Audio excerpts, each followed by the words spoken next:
Good morning po. Nakakapanibago na mayroong malaking TV sa likod.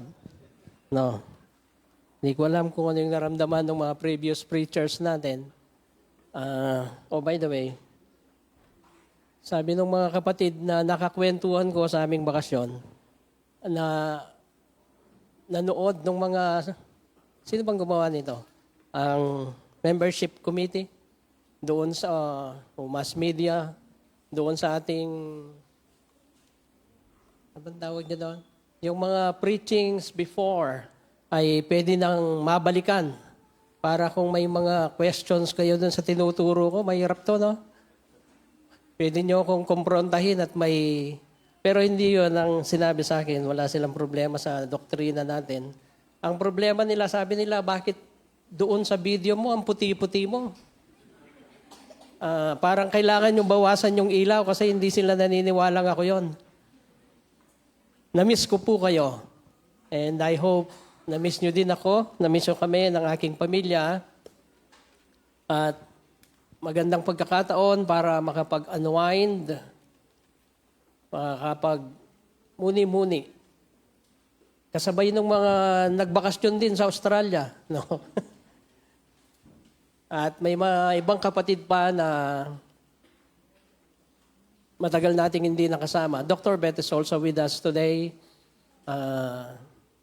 Buti na lang wala siya nung wala ako. Wala ako nung wala siya nung last month kasi sasabihin niya saan ako nagpunta. No? Salamat sa Panginoon. Nagkasama-sama tayong muli. Yan.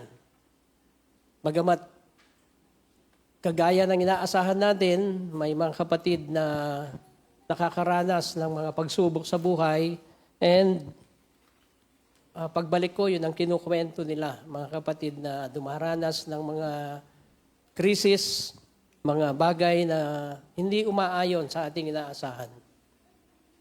Pero eksakto yung inawit ng choir, that in this world you will have tribulation. You will experience sorrow, grief, mourning even. But take heart, be of good cheer. The Lord Jesus says, "For I have overcome the world." Napagtagumpayan ko na ang mundong ito, sabi niya. And my love will never cease. Di ba? Kasi yung pag-ibig natin, nagpa-fluctuate yan eh. Kung minsan nahihinto pa nga eh. Pero ang pagmamahal ng Diyos, hindi po siya magmamaliw. Hindi siya mauubos. Ganoon ang pangako niya sa atin. Our hope is in Jesus. Napakadakilang pagpapaalala, napakagandang pagpapaalala sa atin para umpisahan ang bagong buwan, Agosto na po. Palagay ko, alam niyo yon kasi nandito na ako eh. Tapos na ang masasayang araw ni Pastor. August na. Hindi naman, mas masasaya yung araw na kasama ko po kayo. Sinasabi ko ito kasi yung iba ay isinasalig ang kanilang pag-asa. They're putting their hope in something or somebody.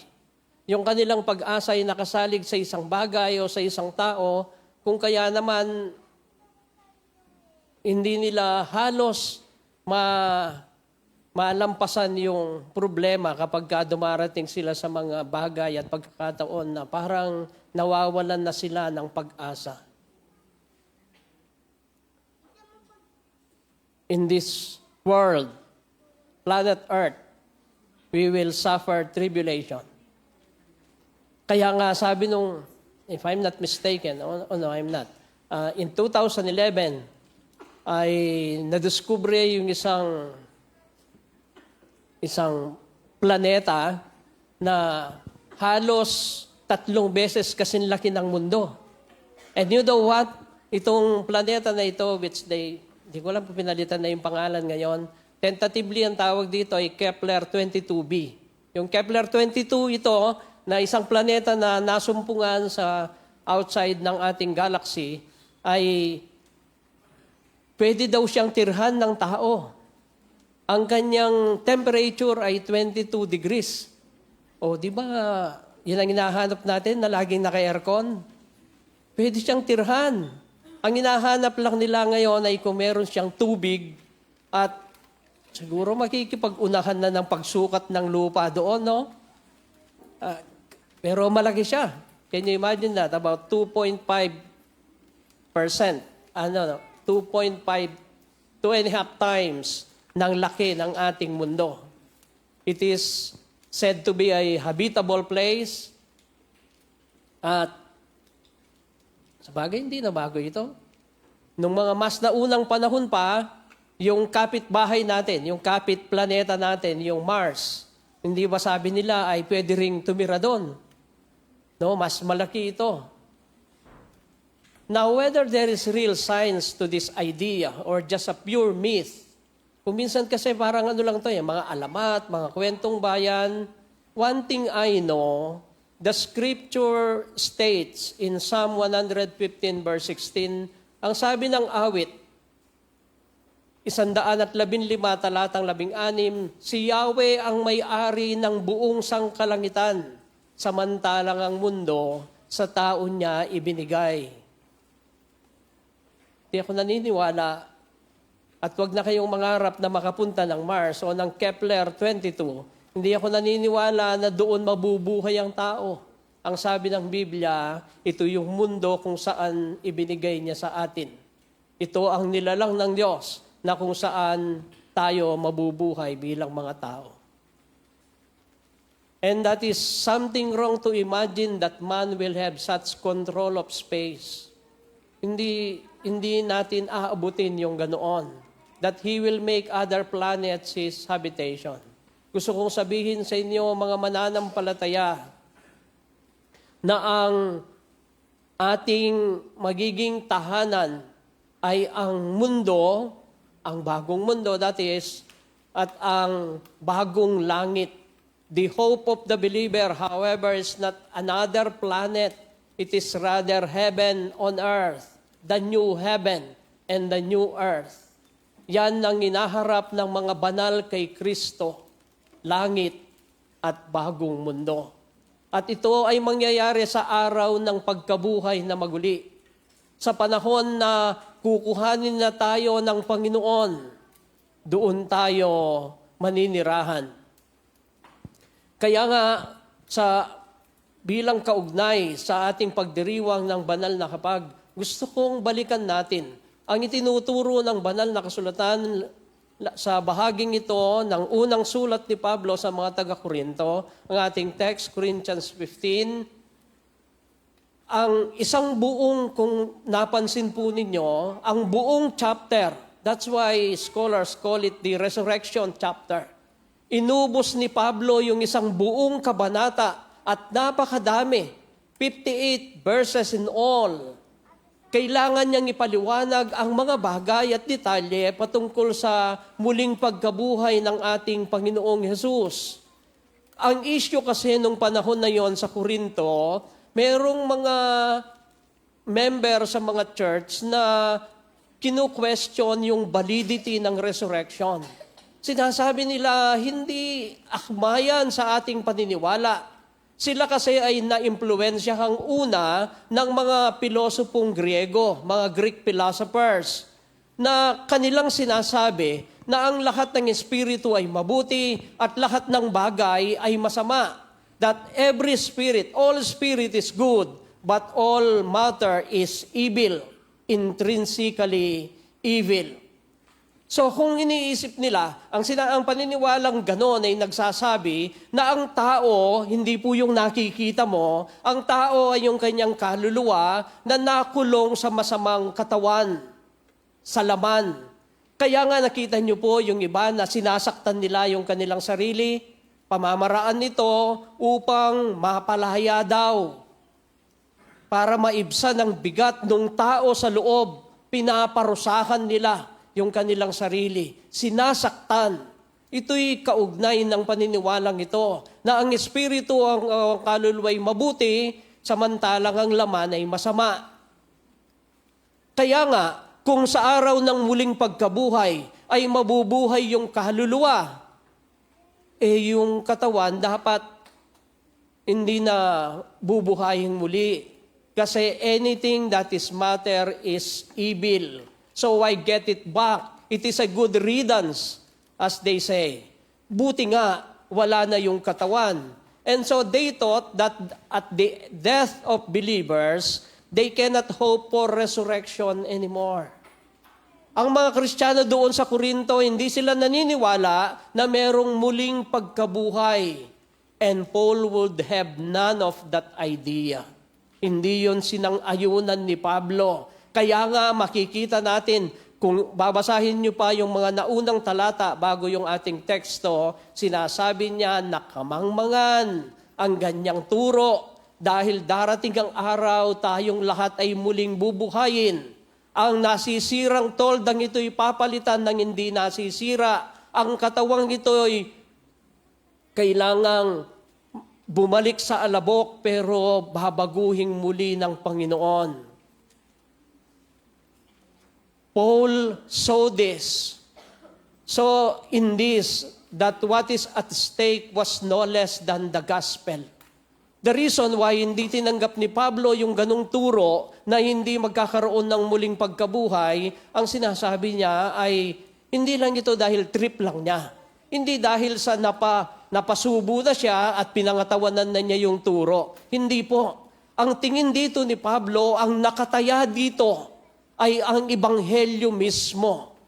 Bakit ganun ang paniniwala ng apostol? Sapagkat bahagi ng Ebanghelyo ay ang inaangkin natin na si Jesucristo'y tunay na buhay. Si Jesus ay hindi siya nanatiling patay. At siya ay nabuhay na muli mula sa mga patay. Kaya nga, ang sabi ni Pablo, kung titingnan nyo sa mga naunang mga talata ng chapter 15, sabi niya, this teaching is a matter of first importance. Ang sinasabi niya, ang turong ito, ang siyang pinakamahalaga sa lahat. Without resurrection, we are the most pitiable. We are the most, ano ba yung pitiable? Kaawa-awa. Tayo yung pinakakaawa-awa, pinakanakakalunos. Biro nyo, inubos nyo yung linggo nyo sa kapapakinig ng mga walang kwentang pagtuturo dahil hindi naman totoo. Sabi ni Pablo, hindi natin ginagawa yon dahil gusto lang natin. Ginagawa natin yon dahil yon ang inaasahan ng Diyos sa atin na mga mananampalataya. Ito yung pinakamahalaga sa lahat. This is not something we can relegate to an optional issue. No, hindi siya yung parang gusto mo, paniwalaan mo, huwag mong paniwalaan kung ayaw mo. Hindi po ganon. This is central to Paul and to believers. This is priority. If Christ did not rise from the dead, then we are of all men most miserable. Tayo yung pinakakaawa-awa, sabi niya. Kung hindi siya, baka naman, kagaya na sinasabi ng iba, hindi, yung pagkabuhay na muli ni Kristo ay parang nabuhay siya, pero hindi totoo. Yan, parang, nung malapit na daw mamatay yung nakapako, umalis na yung Kristo at si Jesus ay naiwan. Parang nandun siya, pero, ewan ko, malikot masyado yung imahinasyon ng iba. Hindi raw siya totoong namatay. Kaya hindi niya kailangang totoong mabuhay na maguli. Hindi po. Alam natin na matay siya. Totoong namatay. Inilibing. Pagkatapos ng 3 araw, siya'y bumangon mula sa mga patay.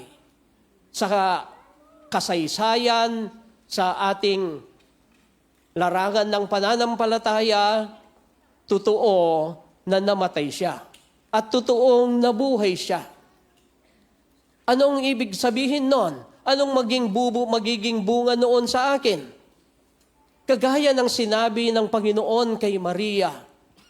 Hindi mo ba alam, Maria, sabi niya, na ako ang muling pagkabuhay. Sino mang sasampalataya sa akin, kahit mamamatay, ay mararanasan niya ang kapangyarihan ng muling pagkabuhay. Nakasalig doon sa pagkabuhay ni Jesus yung ating pag-asa. Yung ating buhay na pag-asa ay nakasalig doon sa kanyang pagbangon mula sa mga patay. The resurrection of all those who belong to Jesus Christ is anchored on the truth, sa katotohanan iyon. So that is the point why we need to stress this doctrine as part of the teachings of the church. Hindi siya pwedeng, kung gusto mong paniwalaan ng pagkabuhay na maguli, maganda yan, pero kung ayaw, maganda rin yan. Hindi po pwede. Sinasabi ko sa inyo ng harapan ngayon, hindi kayo pwedeng maging kabahagi ng lokal na iglesyang ito kung hindi nyo niyayakap ang katuruang ito. Dahil walang pag-asa ang sino man na hindi naniniwala sa muling pagkabuhay ng ating Panginoong Hesukristo. Our hope of the resurrection rises or falls on the truth of the resurrection of Christ. Ang paniniwala natin na tayo'y muling bubuhayin ay nakatindig at babagsak sa katotohanang si Kristo'y muling nabuhay. Kung hindi siya muling nabuhay, walang muling bubuhayin sa atin. Ito yung sinasabi ni Pablo. Kaya't maramdaman mo dito, mayroong panggigigil sa pagtuturo ni Pablo. Mga hangal, sabi niya, napakaliwanag ng nangyari, bakit hindi niyo maunawaan? Ito yung turo, ito yung doktrina. Yan ang sinasabi ni Pablo. Pero gusto kong makita natin ngayong umaga, this is not simply a doctrine. This is also a very practical issue. Ito yung gusto kong part na tingnan natin. Huwag yung turo. Sinasabi ko kanina na merong katatagan na totoo yung turong ito. But this is not just simply doctrinal. It is also practical. At ito yung titingnan natin. Kagaya ng sabi ni Pablo sa bahagi ng chapter 15, araw-araw kami nanganganib na mamatay, sabi niya, I die daily. And that is the implication of the resurrection. Dahil kasi totoong alam niya na kahit na mamatay siya ay bubuhayin siya muli ng Diyos. Sa Kanya ay handa niyang ibigay ang Kanyang buhay para sa Kanyang Panginoon. Araw-araw nanganganib ang buhay namin, sabi ni Pablo. Nakahanda kaming harapin ang kamatayan sa anumang oras, sa anumang araw dahil sa pangako ng aming Panginoon. And that kind of assertion gives the Christian bravery in his service for the Lord. May katapangan sa paglilingkod. Huwag lang sanang uulan ng malakas. No? Kahapon nung makita namin yung madilim na nagtakbuhan kami. Di ko alam kung nakauwi nang hindi nabasa si Brother Joel. Alam nyo, pagdating ko dun sa gate, tinitingnan ko kayo, hindi pa kayo sumunod eh. Sabi ko siguro, paititilayin muna nila. Pagdating ko dun sa may gate, na balahaw yung isang gulong ko. Kasi merong nakisabay sa akin sa pagpasok. Hindi pa po nyo nakita yung daan doon ay napakasikip niya. Yung isang motor ay nagkipag-unahan at wrong ano pa siya. Counterflow siya doon sa right side eh. Dapat sana sa left side siya. So iniwasan ko siya, kailangan kong magpunta sa left side. Meron palang malaking butas doon. Titingnan ko yon pag wala ng tubig, kung saan siya banda. Nabalahaw yung isang gulong ko doon. Ang maganda lang doon sa nauna, nung nahirapan ako, tinulungan niya ako. Sabi niya, atras mo muna. Tapos hanggang sa makalabas ako. At kahit na manganib ang buhay, sabi ni Pablo. Kaya kahit hindi komportable, sinusunod natin ang Panginoon. Because our service is not a service of convenience.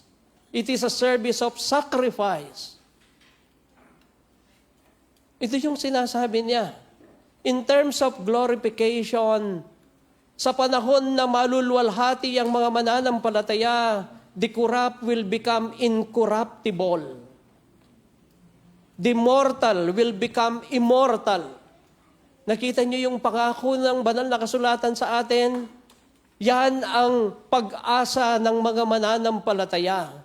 And so, when the resurrection has finally attained the change that is promised, magkakaroon ng pagbabago.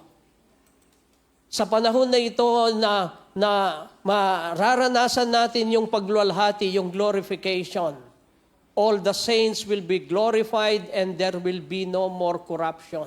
Wala nang pagkasira. Paul boldly directs his address to death itself. Look at this. Practically, sino yung sinasabihan ni Pablo dito sa ating text? Ang kamatayan mismo. Samantalang tayo'y takot na takot sa kamatayan.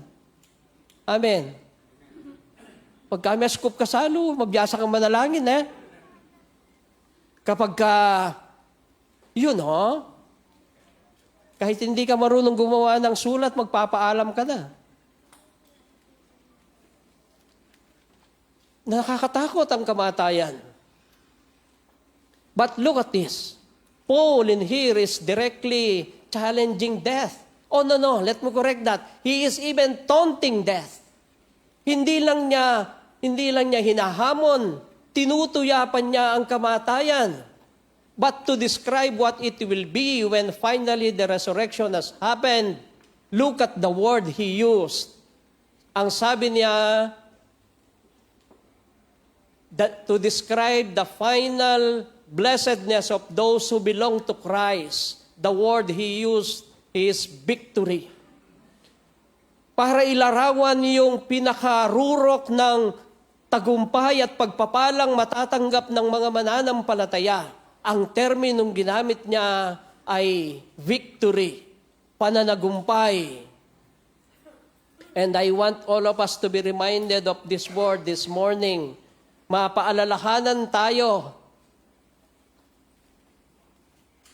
Sabi ng isang kapatid, siguro hindi naman ibibigay ni Lord kung hindi ko kaya. Hindi po siguro. Sigurado po yun. Yan nasabi ng Biblia. Sabi ng isang kapatid, Pastor, pag-pray natin sa Dr. Beth. Sabi niya, nangihina ako palagi ngayon.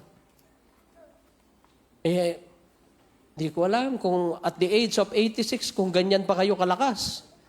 I don't think nangihina po kayo, Dr. Beth. Malakas pa po kayo at your age. Baka nga hindi ako umabot ng 80, pero kayo, ang dami nyo ng bonus. Nakikita nyo ito? Tagumpay, sabi ni Pablo, tagumpay, para ilarawan yung pinakarurok ng pagpapalang matatanggap ng mananampalataya. Ang terminong ginamit niya ay tagumpay. Tayo ay mapanagumpay. Ang pagkabuhay na muli ng mga banal kay Kristo ay nagtitiyak ng pangwakas na tagumpay sa kamatayan. Tagumpay sa kamatayan. Yan ang sinasabi niya sa atin. And this is the distinct concept of Christian concerning death. Mga totoong mananampalataya, ito dapat ang konsepto sa ating pananaw kung paano mo tingnan ang kamatayan. Na ito'y nalupig na.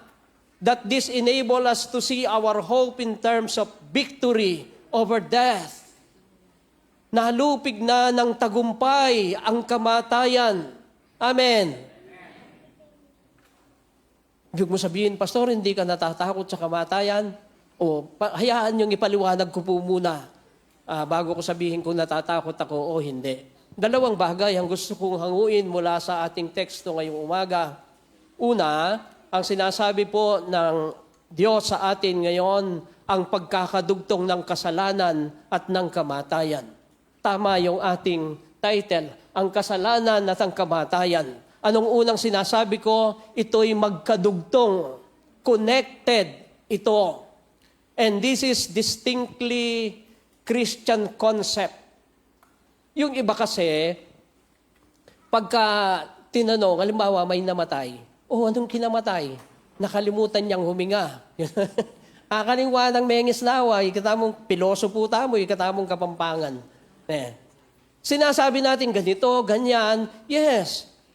Pero ang kakaiba, yun ang ibig sabihin ng distinct, kakaiba sa atin lang na paniniwala ay magkadugtong ang kasalanan at ang kamatayan. Anong sabi ni Pablo sa ating text? The sting of death is sin.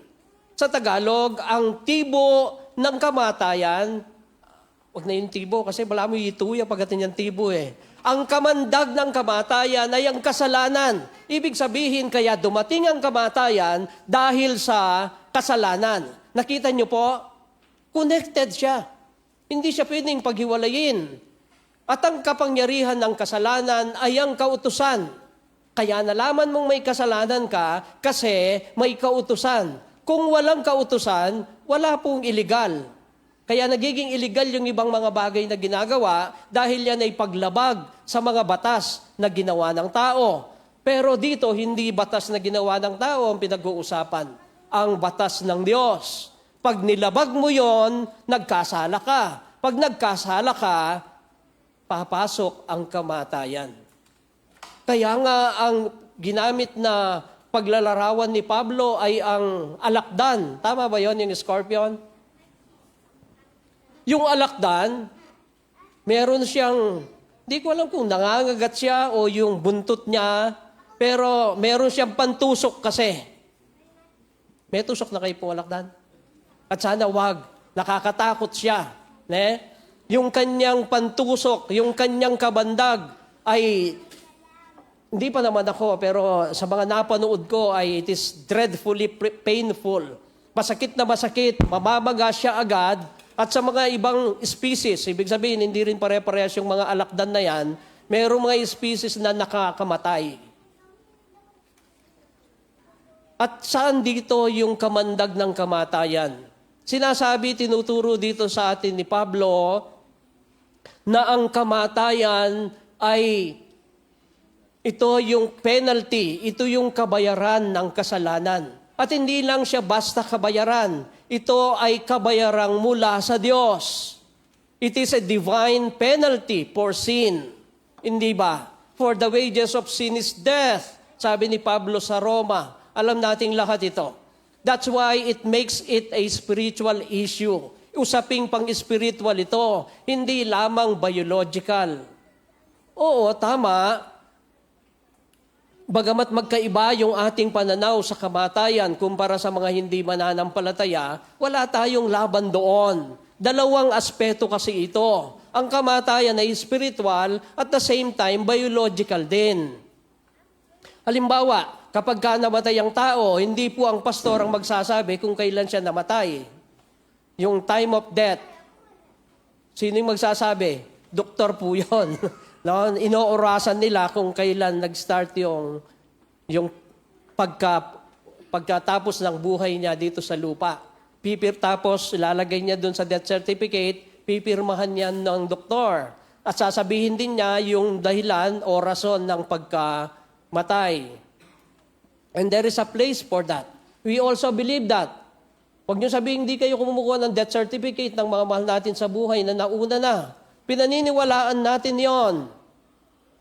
Pero ang tanong dito ay hindi yung ganon at ganito. Ang tanong dito ay, bakit patuloy na namamatay yung tao?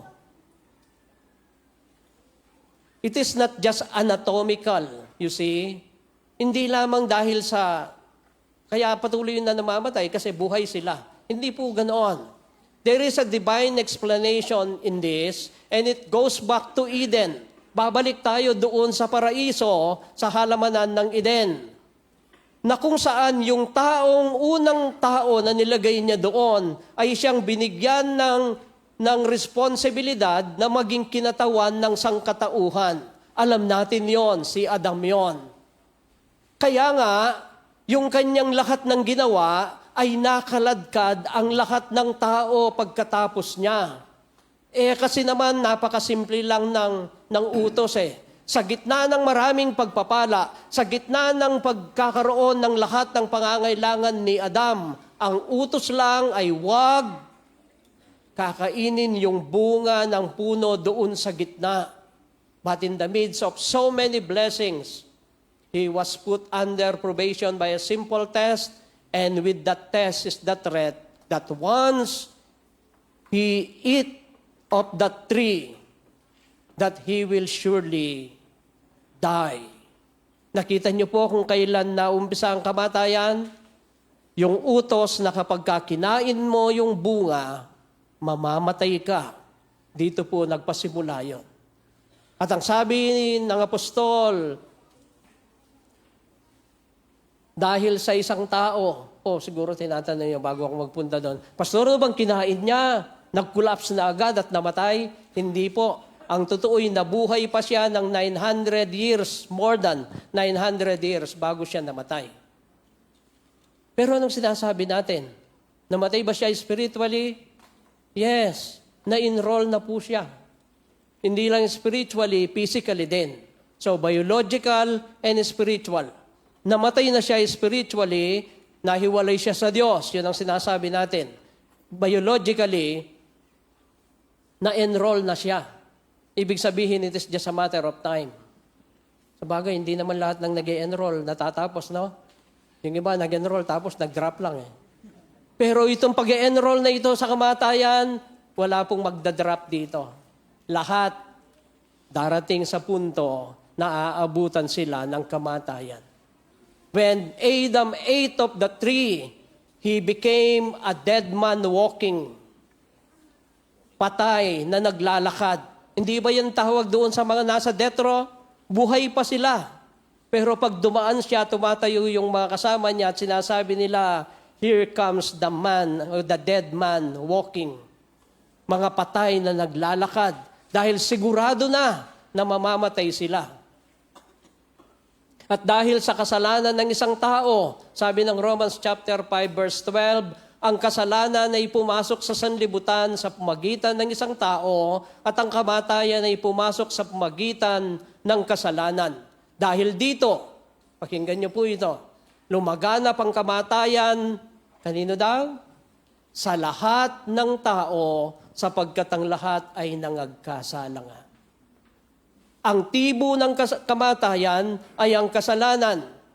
Ang kasalanan ang dahilan kung bakit tayo namamatay. All have sinned and all are dying. And this is something that you need to see. You need to realize about yourself. Ang lahat ay makasalanan at ang lahat ay mamamatay. Merong mga tao kasi na ang tingin ng pakiramdam sa kanilang sarili ay malusog sila at ginagamit nila lahat yung mga kailangan na supplement, vitamins, exercise, believing that they can escape death. Oh, no. You are in a delusion if you believe that. One day, you will die. I know. Because one day, I will die also. The reason why? Dahil ako'y makasalanan. Yon ang kamandag ng kamatayan. Nakadugtong siya doon. And until you have an answer to sin, hanggat wala kang panagot sa kasalanan, hanggat wala kang panagot sa kamatayan, ang sinasabi ng banal na kasulatan, ng kabayaran ng kasalanan ay kamatayan. Sin is not without a price. And that price tag of sin, alam niyo kung ano yung price tag ng kasalanan? Death. Yun ang nakalagay doon. That's our explanation. And when Paul said the power of sin is the law, there would be no sin if there were no law that determines right and wrong. Sana wala na lang kautusan. Hindi po tayo ang merong kontrol noon. Ang Diyos ang gumawa ng kautusan at inilagay ang tao magmula kay Adam sa ilalim ng kautusan. And sinners that we are, we violate and disobey the law. Dahil mga likas na makasalanan tayong lahat, ating sinuway, ating nilabag ang kautusan ng Diyos. At nilabag natin ito, paulit-ulit. Amen. Di ko alam kung meron sinungaling dito na sasabihin niya, ako, hindi ko pa nalabag. Hindi po, lahat tayo. Dahil likas tayong makasalanan.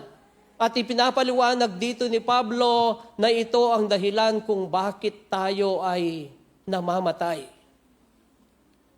This is the reason why we are dying. I sin, so I will die.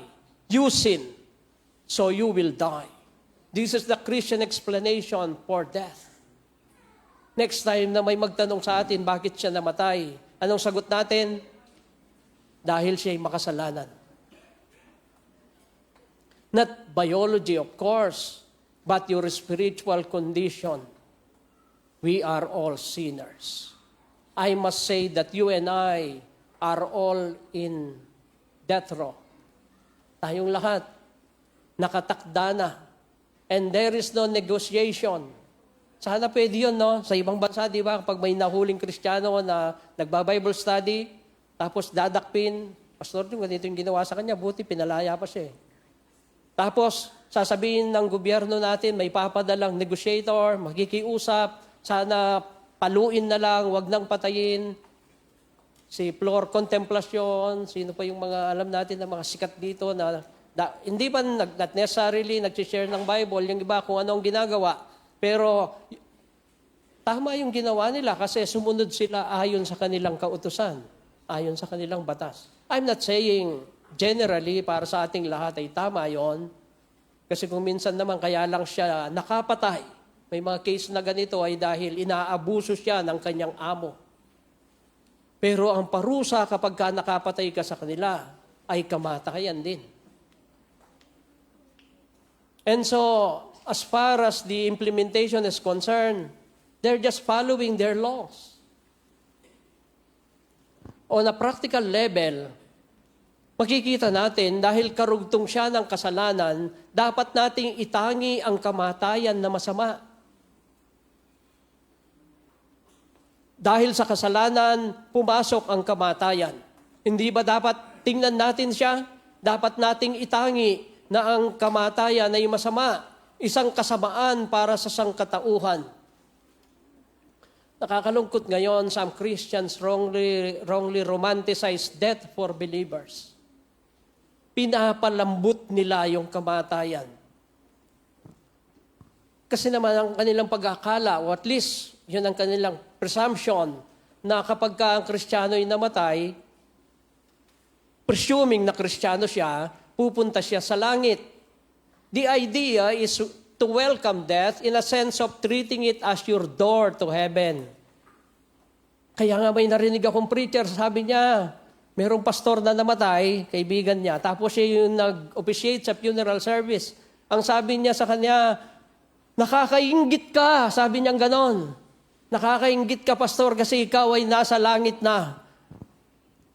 Para sa akin, iyon ay kaipokrituhan. Hindi nakakainggit ang sino mang umarap sa kamatayan. Dahil ito ay masama. Hindi siya parang kaibigan. No. Look at 1 Corinthians 15:26. The last enemy, sabi niya, ang kahuli-huli ang kaaway na lulupigin ng Panginoon. Alin daw? Ang kamatayan. Tingnan ninyo, ang kamatayan ay hindi po kaibigan. Ang sabi ng Biblia, ito'y kaaway and the last enemy. Sa pelikula, sino ba yung last na tatalunin ng bida? Yung pinaka-boss nila. Hindi ba? Parang sinasabi rito ni Pablo na itong huling kaaway na ito yung pinakamatibay. Ito yung pinakamalakas. Ang pinakahuling kaaway na ito yung pinakarurok na ng kasamaan. And this last enemy will be dealt with last. Yan ang sinasabi ni Pablo. Yung huling kaaway, yun na yung pinakamatibay. Yun ang pinaka-boss ito eh. At pagka napuksa na itong pinakamatindi na ito, anong ibig sabihin? Wala nang matitira, last na nga eh. Nakita niyo, maliwanag ang sabi ng Biblia. Ito yung pinakahuling kaaway na lulupigin. Pag napuksa na yon, sinabing ang kamatayan ay last na. Death is the last enemy. It is an evil because sin lies behind death. Kaya siya kaaway dahil kadugtong nito ang kasalanan. No wonder that death brings with it misery.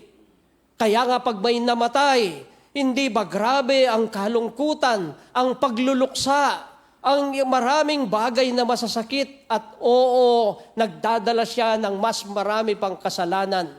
It is right to use every legal and medical means at our disposal to prevent ourselves from dying.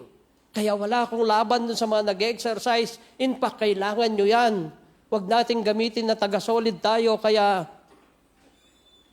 minsan ganun yung nagagamit natin, no? Pag hindi malaki ang tiyan mo, hindi ka BMO ng solid. Ngayon, ginagamit na rin ng mga young couples. And that's wrong. Kailangan natin gamitin lahat. Magagalit si Doc Head sa atin.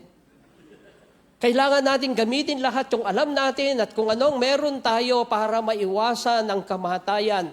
Yan ang itinuturo ng Biblia. Dahil ang kamatayan ay meron siyang kamandag. At ang kamandag, nakakasakit po siya. Nakakasakit. We feel it to the core of our souls. Lahat naman tayo ay nakaranas na ng mawalan ng mahal sa buhay. Guguho. Guguho. Mararamdaman mo yung pait at sakit sa kaibuturan ng iyong kaluluwa. And when that death comes closely, we will be in anguish. That seems always to have the victory, doesn't it? Ang pakiramdam natin na nagumpay na naman ang kamatayan. Yan ang ating ginagawang expression. Hindi ba sinasabi nila when someone dies, anong sabi nila? Oh, that is so unfortunate. He lost his fight against cancer. Nagapi siya sa kanyang pakikipaglaban sa cancer, nagapi siya sa pakikipaglaban sa ganitong sakit at ganitong naramdaman. The idea of losing, that seems to be the victor. And we feel like we are the losers. And every death that comes, bawat kamatayang dumarating at nararanasan natin, sinasabi niya sa atin isang araw, ikaw naman. That someday it will be you. And someday it will. Darating yung araw na yon. It will be me. It will be you. Amen. Masakit ang kamatayan, ayaw nyo na mag-amen. Yes, death is evil. Ang kamatayan ay masama dahil ang kamatayan ay kadugtong ng kasalanan. Ikalawang katotohanan, kung ang kamatayan ay kadugtong ng kasalanan at ito'y masama, at ang gusto kong sabihin na ikalawa, ang pagkakaligtas sa kasalanan at sa kamatayan. Masama siya. Kailangan tayong maligtas doon. Kaligtasan mula sa kasalanan at mula sa kamatayan. Kung makikita natin, magiging malinaw sa atin ang pagkakadugtong ng kasalanan at ng kamatayan. Ini-expose nito yung kasamaan ng kamatayan. And this alone gives hope. Kung sinasabi niya, yung kinakatakutan pala nating kamatayan na yan, ay nakadugtong sa kasalanan. Anong sinasabi nun sa atin? Kung meron tayong panapat sa kasalanan, pagkakaroon tayo ng panapat sa kamatayan. Kaya merong pag-asa. Ang pag-asang ito, ang buhay na pag-asang ito, hindi lang po basta inaawit that in this world you will have mourning and magaling kumanta yung choir. Pero kung kinakanta-kanta mo lang yan, at hindi mo totoong naiintindihan na ang lahat ng yan ay nakaugnay sa kasalanan, yung pag-asa mo, pansamantala.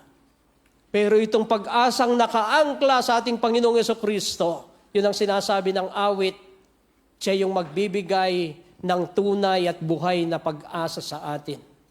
That is why we can see here the wonder of the contrasting exaltation of Paul. Sinasabi niya, ang kamatayan, igugupo tayo, ang kamatayan, magbibigay ng kalungkutan, ng pait, ng sakit. But look at verse 57. Can you imagine as he describes death? After which, the next verse 57, he says, but thanks be to God. Magka-contrast, magkasalungat. Ang sabi niya, merong kamandag, merong kalungkutan, merong ganito ang kamatayan, pero salamat sa Diyos.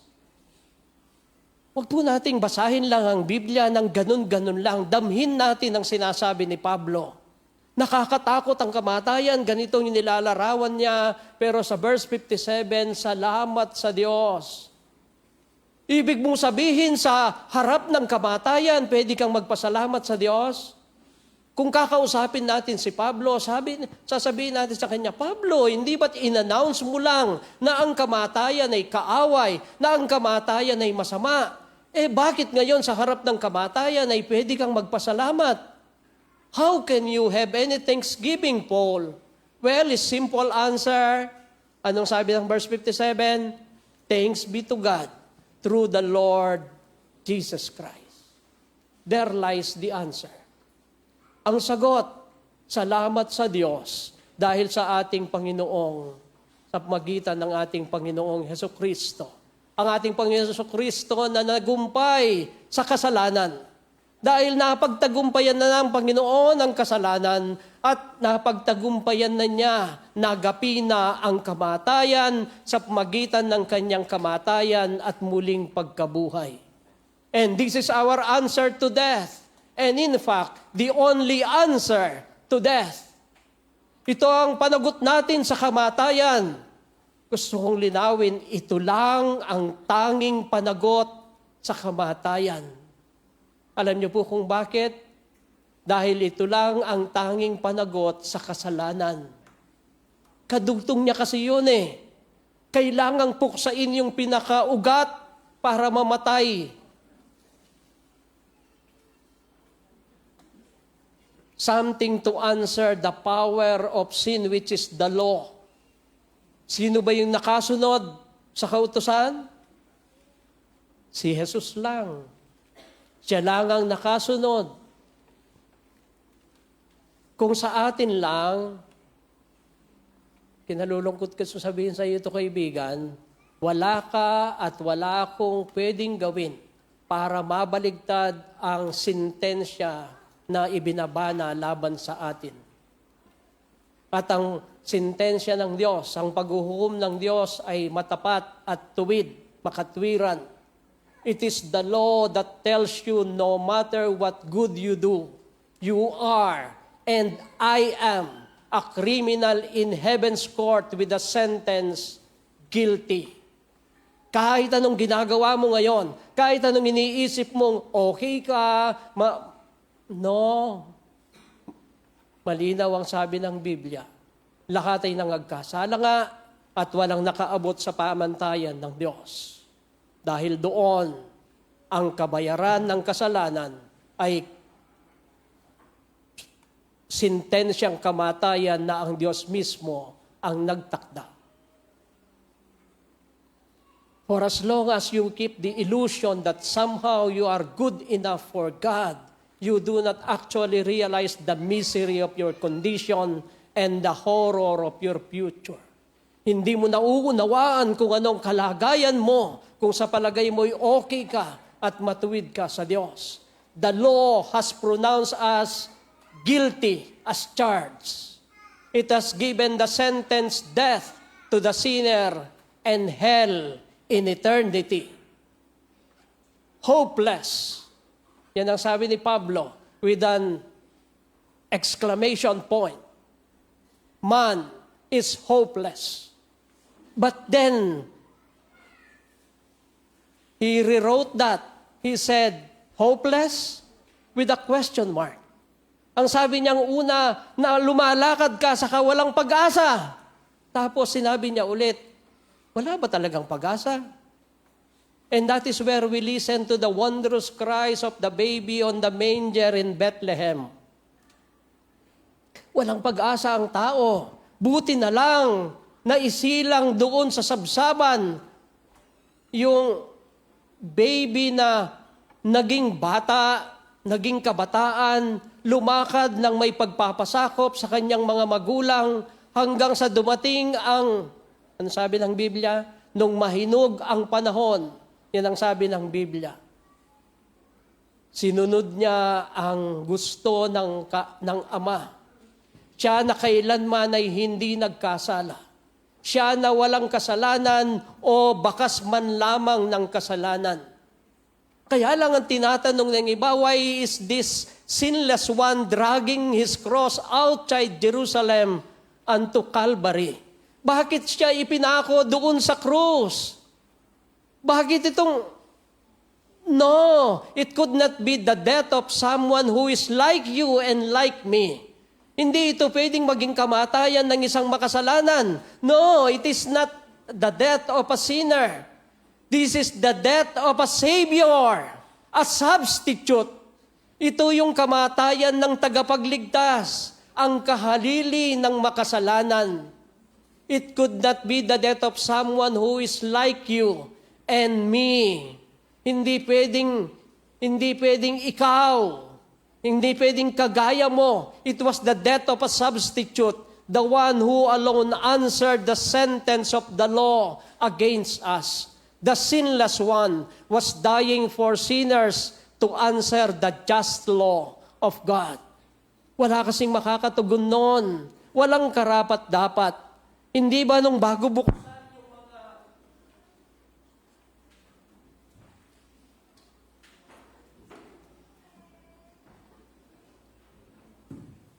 buksan yung mga, ano ba yung seal?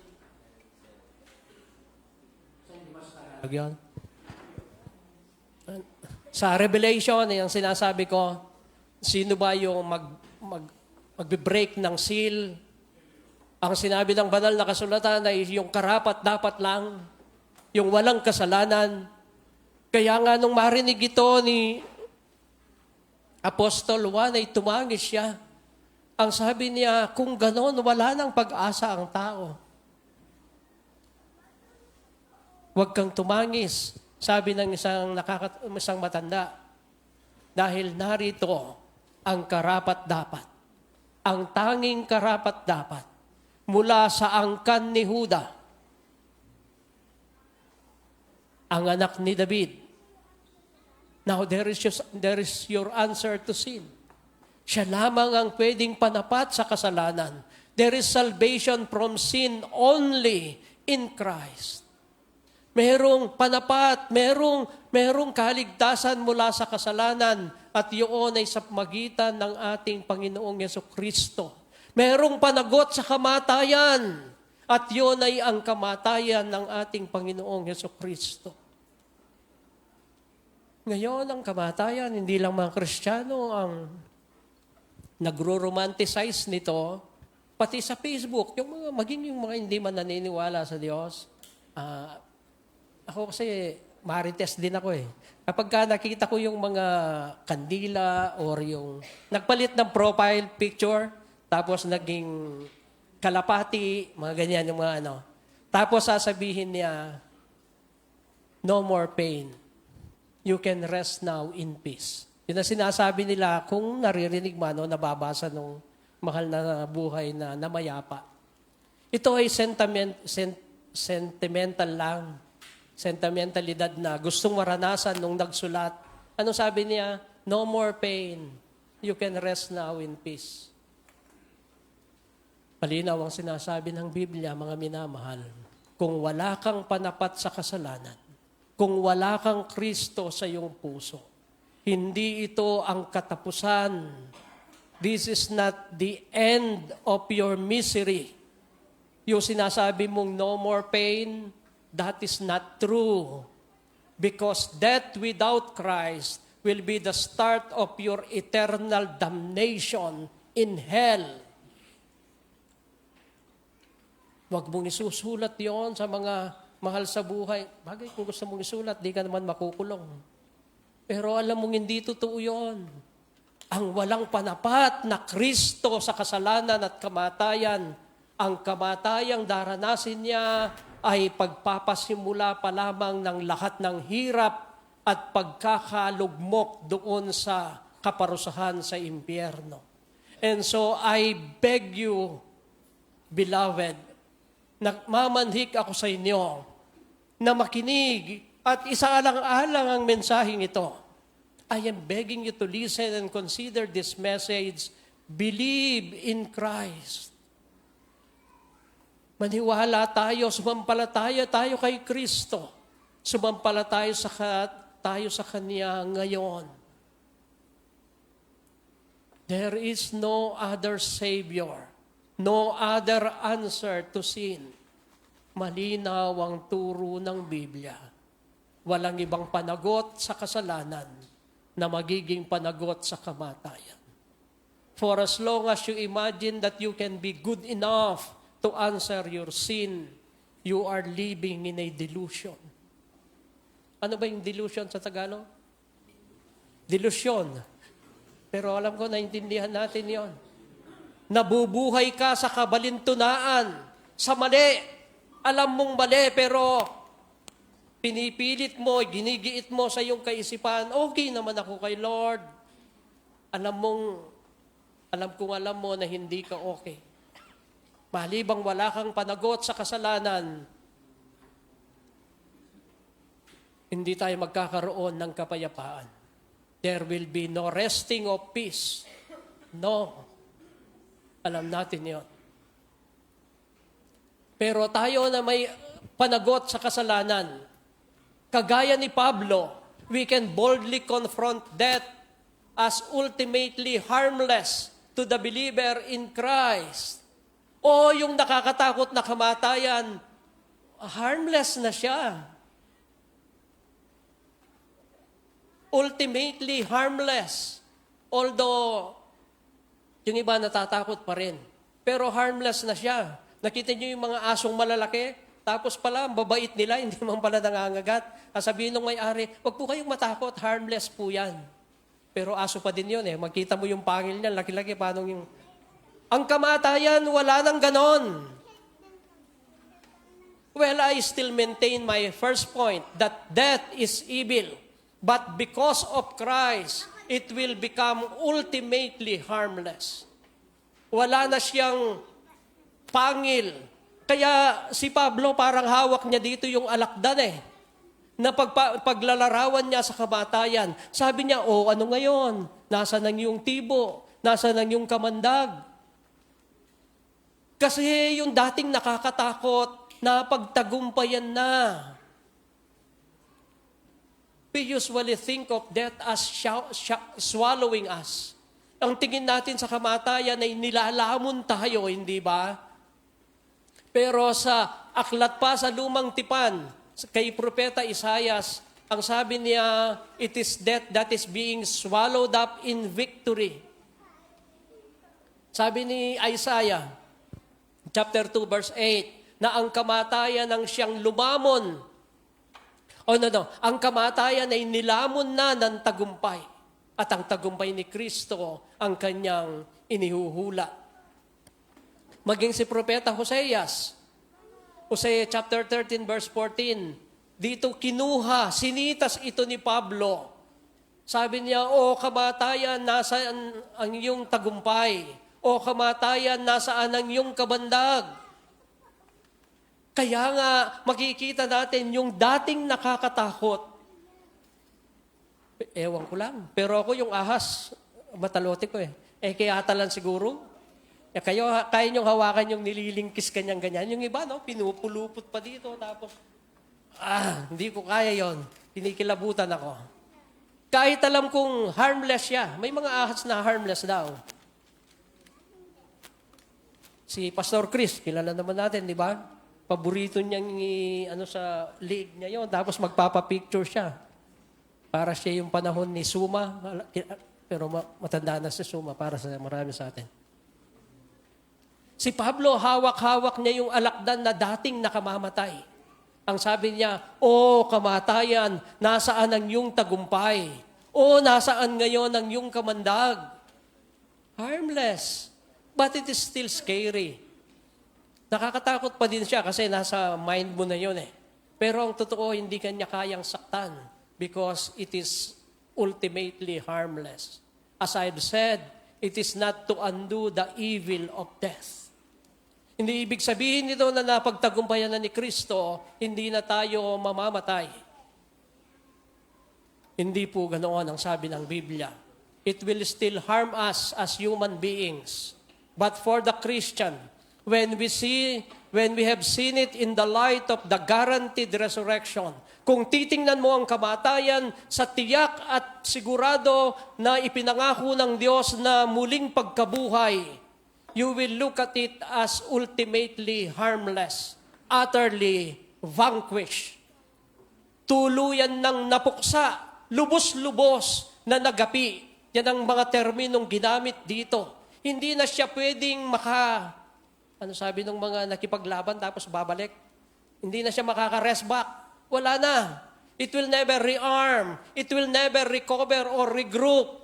Death will be utterly vanquished. Yan ang sabi ni Hosea, yan ang sabi ni Apostol Pablo, at yan din ang nakita ni Apostol Juan sa aklat ng Apokalipsis. Revelation chapter 21 verse 4, it says, He will wipe away every tear from your eyes. Wala nang luha, papahirin mula sa iyong mga mata, and death shall be no more. Wala nang kamatayan, neither shall there be mourning.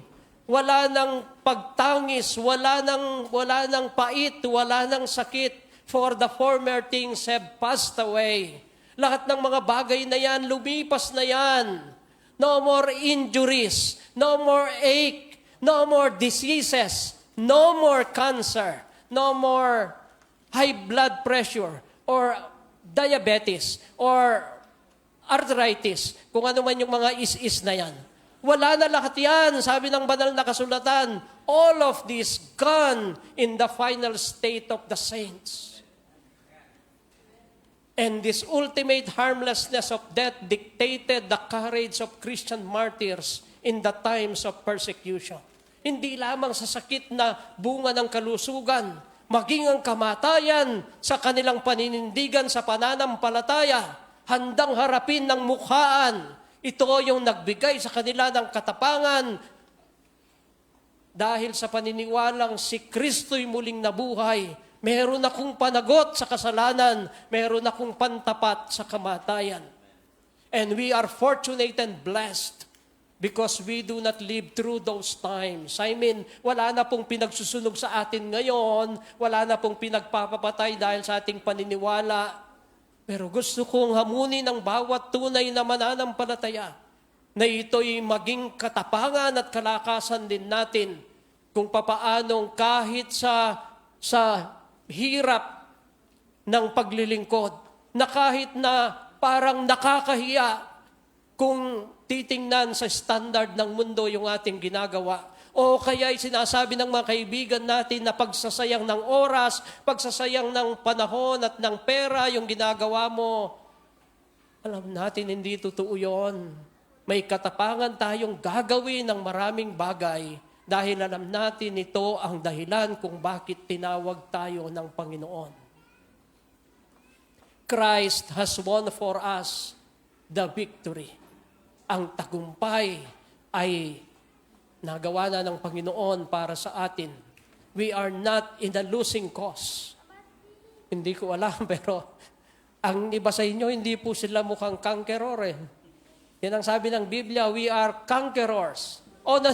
The Bible says, we are more than conquerors. Pero kayo, hindi kayo conquerors. Para kayo survivors. Parang nasaktong-sakto lang. Salamat at nalampasan natin ang July. Parang nag-survive lang tayo. Hindi. We are more than conquerors. We are not in a losing cause.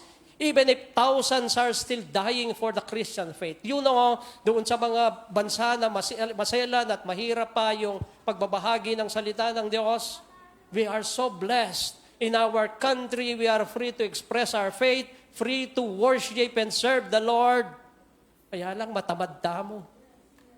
Ang problema sa atin, marami tayong dahilan kaysa gumawa ng paraan. And this message will remind us, to inspire us, to encourage us, to be reminded that we are victors. And that's the courage with which we must carry ourselves, even in the face of hardship and peril. Death is swallowed up in victory. A stingless death, ultimately, when the Christian thinks of it in the light of Christ's death and resurrection. That is why, as we partake and celebrate the Lord's Supper, let us all be reminded to be grateful. Pagpasalamat tayo, huwag yung puro yung ina-highlight sa buhay natin, yung mahirap. Hindi yung palaging nakafocus tayo doon sa count your blessings, my dear. Count your blessings. Bilangin natin ang ating pagpapala at makikita mo, napakapalad natin. Be challenged to live worthy of the life He gave. The Lord died for you.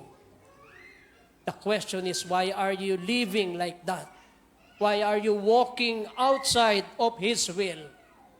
Or nasa loob ka siguro, pero paparildil ka mo. Balo ya po ita. Wala na kasing magtambubong ngayon. Tangkita kang gilid, pagilid-gilid ka ang mga niyan. Hindi po tayo tinawag para sa gilid-gilid lang. Gusto ng Diyos na manindigan tayo sa ating pananampalataya. Salamat po, Ama. Salamat po sa patuloy mong pagpapaalala sa amin. May mga pagkakataon kasi sumasandal na kami sa aming sariling paraan at sa aming sariling galing. May mga panahon, ang lagi naming hinuuna ay ang aming reputasyon. Kung anong sasabihin ng iba. Yung aming ego, yung aming pride. Kakalimutan namin na nagpasimula kami sa biyaya. Kaya lang naman kami nakakatayo. Kaya kami nakakalapit sa iyo. Hindi dahil sa ganang amin. Dahil lamang sa iyong biyaya. Nung kami ay iyong piliin. Nung kami ay iyong tawagin. Nung kami ay lagakan ng pananampalataya upang ihayag namin ang aming paniniwala sa iyo. Naging kabahagi kami ng iyong pamilya, O Diyos. At ngayon ay may malaking pribilehiyo pa. Hindi lamang makapagsamba at maglingkod, kundi lalo na makapagbahagi ng iyong mga kasalita, ng ebanghelyo ng kaligtasan, na siyang tanging panapat sa kasalanan at sa bunga nitong kamatayan. Salamat po sa aming pakikipagdiwang at pakikibahagi sa banal na hapag, naway muli mong sariwain sa aming mga kaisipan at sa aming mga puso kung ano ba talaga ang dahilan kung bakit naririto po kami. Salamat po, O Diyos. Sa iyo namin muli, binabalik ang lahat ng aming papuri, ang aming pasalamat sa pangalan ni Jesus. Amen.